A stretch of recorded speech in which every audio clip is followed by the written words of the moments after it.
One of the coolest things you can do when working with revision and revising any past memory is to swap your characters around. And that's what we're talking about today, because this was something that I did a number of years ago when revising my past trauma memories. I swapped characters. So I took a character from my current reality at that time and I input that character into the trauma memory, which completely shifted my state of consciousness, and then my reality reflected that back within hours of doing it. And it was in a way that completely blew my mind and just provided the evidence that yes, this is how things work. Reality is a holographic reflection of what we're doing in consciousness. My name is Hedley and I am a Law of Assumption coach. Absolutely passionate about this work. So if you'd like to know more about me or my offerings, including one-to-one coaching, my courses and my book, I Am Money, please do check all of that out in the box below this video or at my website, youaretheone.com.au. And I just want to say that if you are looking for more support to the videos that I'm sharing, I'm sharing everything on these videos. I'm giving you the techniques. So they're all here. But if you would like additional support with how to implement them in your own life or how to use them with a specific situation that you are faced with, then please do book in for a coaching session. You don't need it. It's just a service that is available for you if you would like additional support or if you have additional questions that go beyond what I'm sharing in this video. All right, let's get into swapping characters. As many of you would know by now, if you've been watching the revision series, I've been using the revision series in particular to deal with two of the major traumas that I experienced in my life, one when I was a child and one when I was 23. The story that I'm going to share with you in this particular video is the revision of the trauma of what happened to me when I was 23 and I was SA'd. I'm not going to say the word because I don't want to upset the algorithm. So I was SA'd when I was 23. It had a profound impact on the rest of my life up until coming into these teachings, which again completely shifted and changed my life. And one of the things that I did when I came into revision was I thought, well, what if I could revise that I never met that person? That would mean the event never happened. I did this prior to figuring out the Bridge to Freedom technique. I actually found it to be much easier to swap your characters after having gone through the Bridge to Freedom technique. But anyway, so just to give you the context, again, keep in mind I have revised all of this. I'm on another timeline, so even me sharing this story really doesn't have an impact on me. The only reason I am sharing this story is to provide the context of how I utilize these techniques so that you can use them for yourself. These are not stories I tell anybody. These are not stories I even remember myself. The only reason I am sharing this and bringing these memories up is to show how I use the technique. Also, this is something I revised 4 years ago, so it's just not something that comes up. These revisions really do work. So just to give you the context, I met this man at a Sydney Swans function when I was 23, so that would have been in early 2000s. And just for further context, the Sydney Swans is a football team who play Australian rules here in Australia. And I remember in the original memory, walking into the corporate box with my dad. Now, the reason we were in a corporate box is because my dad was very much involved with the Sydney Swans. I grew up with the Sydney Swans with AFL because of my dad's involvement. And when we walked into the box at the SCG or at the Sydney Cricket Ground, we walked into the box and I remember seeing this person sitting over on a seat inside the box. So I thought to myself, well, if that person wasn't there, I never would have met them, and the events that transpired after that night would never have happened. So what I did was I took that memory of that person sitting in the chair in the corporate box, and I took my imaginary eraser and I erased them with my imagination so that I could just see an empty space. Now, this is why it helps to do the Bridge of Freedom technique first, is because I would erase this person, but then the person would just pop back up. It was actually really hard for my brain to just see an empty space there. You can do it, but it's just much easier if you've just gone through the Bridge to Freedom technique first. I hope I've made my point with that. But anyway, now, because I was struggling to just maintain that empty space, I realized that if I replaced them with somebody else, that would make it easier. Now, this is where it gets a little confusing, so just stay with me. At the time I was doing these revisions, in reality, I was working in aged care. I hadn't yet started the channel. I did not know that this was where my career was going. In fact, at the time when I was doing this revision, I was doing my end-of-life doula training, I was doing my death walker training, and I was thinking that I was going to go into end-of-life care, like being an end-of-life doula or an end-of-life coach or doing something with the end of life. And so as I was doing all of these courses, I was working in an aged care center. And at the aged care center, there was another staff member, another guy who worked there, who was a lot younger than me, and we're going to call him Harry. So this is in reality. So Harry was one of the guys who worked at the aged care center, and he was gorgeous. He was so polite, and he was intelligent, and he was just a real beautiful person. Harry, in reality, was 27 years old. Now, I'm 42 or 43 in reality at that time. I'm older now. So I wasn't romantically interested in Harry, but he was gorgeous. And I thought he'd be perfect for my 23-year-old version. Okay? So I took the character of Harry from my reality and I placed Harry into this past memory of being at the football and walking into the corporate box. So I took the current version of Harry, 27-year-old Harry, and I placed him in the corporate box.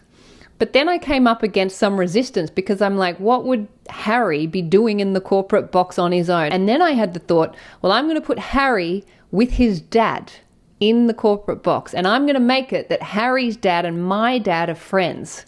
So that when I walked into the box with my dad saw Harry's dad, said hi, and Harry and his dad came up and said hi to my dad and me, and that's how I met Harry. And then Harry and I got introduced. Now, I'm 23 in this version, and Harry's 27. Perfect match, right? And Harry's super cute, so we're having a bit of a flirt. And then what happens at this point is the narrative takes off on its own. I'm not having to work hard for this. In fact, I'm having a great time because I've just met this hot 27-year-old who's clearly taking a fancy to me because it's my imagination, and of course he is. And so Harry asks if I want a drink, and we go to the bar, and then we go and sit outside. Okay? And so I now have a completely new memory, a much better memory of that moment, of that night when I walked into the corporate box. And because it was such a fun memory, it was so fun, I just played it out that we really liked each other. And then at the end of the game, Harry asked me for my number, and then he called, and then he asked me for a date. And then what I was able to do is I was able to place Harry in the place of the SA character at all the places that I had been with the SA character. So I was able to put Harry where the SA character had been, and I was able to replace all of those memories. So wherever my brain went, Harry was there instead of the SA guy. And it completely changed the game. I don't know how many hours I spent on that, but I spent a good few hours doing that. And then I went to sleep. And so the next morning I had my shift at the aged care center, and I think I started at 6 or 6:30, I'm not sure, but I was the first one in. And when you walk in on the shift in the morning, everything is immaculate, like everything's in its place. It's a very kind of sterile environment. And I would walk in and I would go into the nurse's station and I would put my bag away before I went onto the floor. And the nurse's station that I shared and where I put my bag was also the station where Harry put his stuff and had all of his folders, because he did a different role at the aged care center. So he had his desk in the same nurse's station, and it was always immaculate.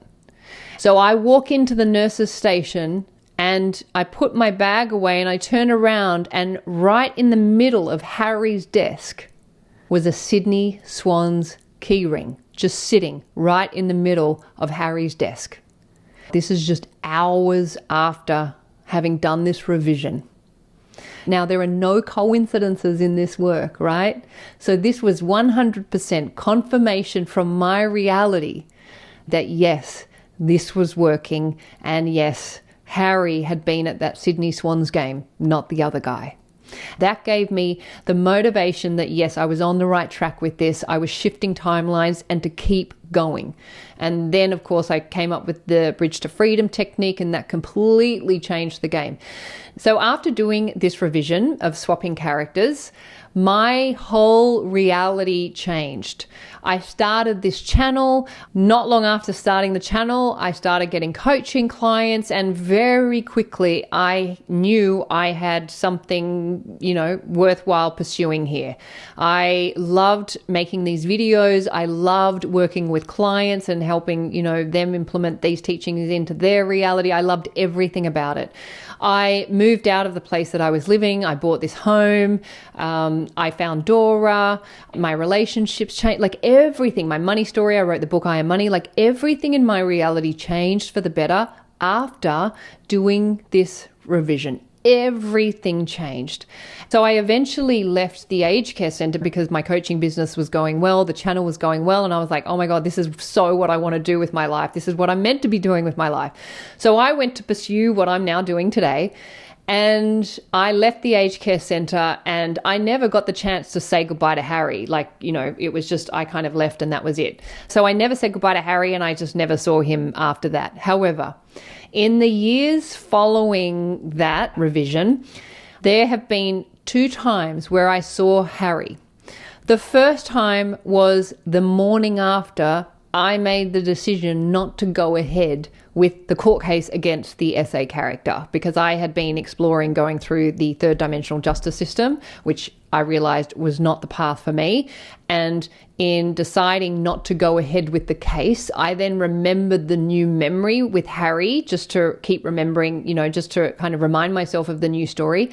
And then I went for a walk the very next morning, and I saw Harry walking along the beach. And that was the first time I'd seen him over a year.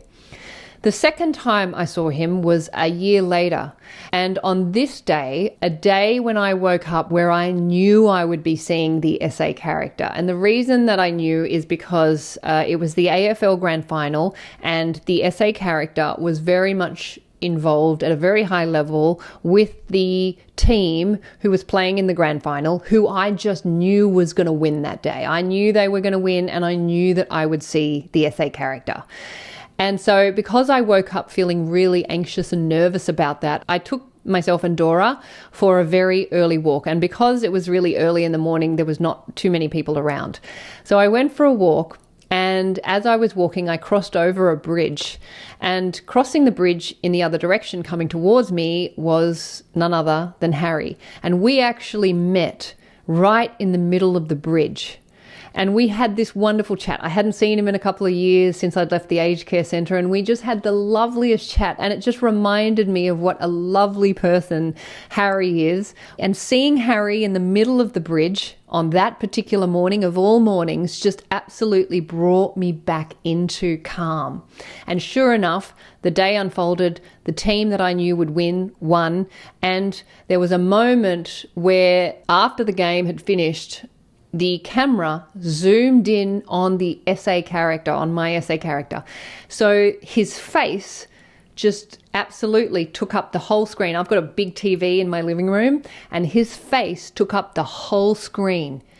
And I sat on my couch, and it was so weird because I hadn't seen this SA character for years and years. And here he was, his whole head just filling up my living room. And I sat on the couch looking straight into the TV, and I looked straight into this person's eyes, and I just felt neutral. It was like nothing. There was nothing there. There was nothing there. It was just completely neutral.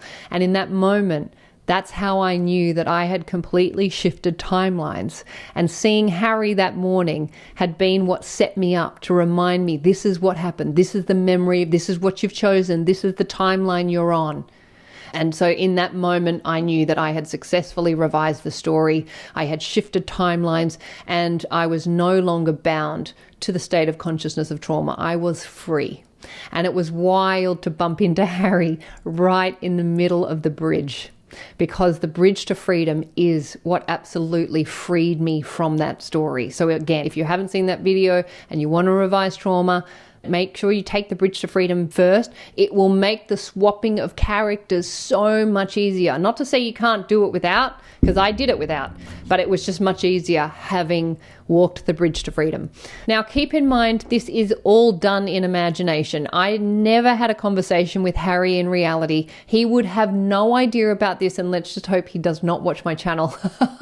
That would be crazy. He'd be like, what? This woman is nuts. And I'd be like, yeah, you are correct. I am. So you can take somebody from your reality that you're aware of, but you can also make up a completely fictional character, which is also what I did with the diving teacher. I created a completely new character from, maybe she was a combination of things, I don't know, but she was a fictional character that just naturally came to me in my imagination. So any person who wronged you or harmed you in any way, I would recommend doing the bridge to freedom and then swapping them out with another character, whether it's from reality or imagination. And then, of course, your reality will and must reflect that work back in some way. We don't know how. You don't need to know how, but it will be an amazing story to tell. The morning when I walked in to my shift and I saw that Sydney Swan's keyring on Harry's desk, blew my mind. Absolutely blew me away, and it just instilled in me this energy and motivation to keep going. And then, of course, Harry showing up exactly at the moments where I need him to remind me that that is the story, that is the version of events that I have chosen, and just to remember that and to remind myself of that. It has been a phenomenal process. So it works. It's awesome. It'll change your life like it did mine. So have fun with this one. This one's a fun one. Your imagination is infinite. It can do anything. And your reality, being your loyal and faithful servant of your imagination, will absolutely help provide you with the evidence that it's working, what you're doing is working, you're on the right track. Keep going, keep remembering the new memories, and before you know it, you will find yourself in a completely new reality and everything will be different. So yeah, thank you so much for all of your amazing, wonderful comments. I love hearing that you are falling in love with revision and using it and experiencing so many of those beautiful feelings. So keep that up. Have a wonderful, wonderful week. I will look forward to seeing you in the next video. Until then, bye.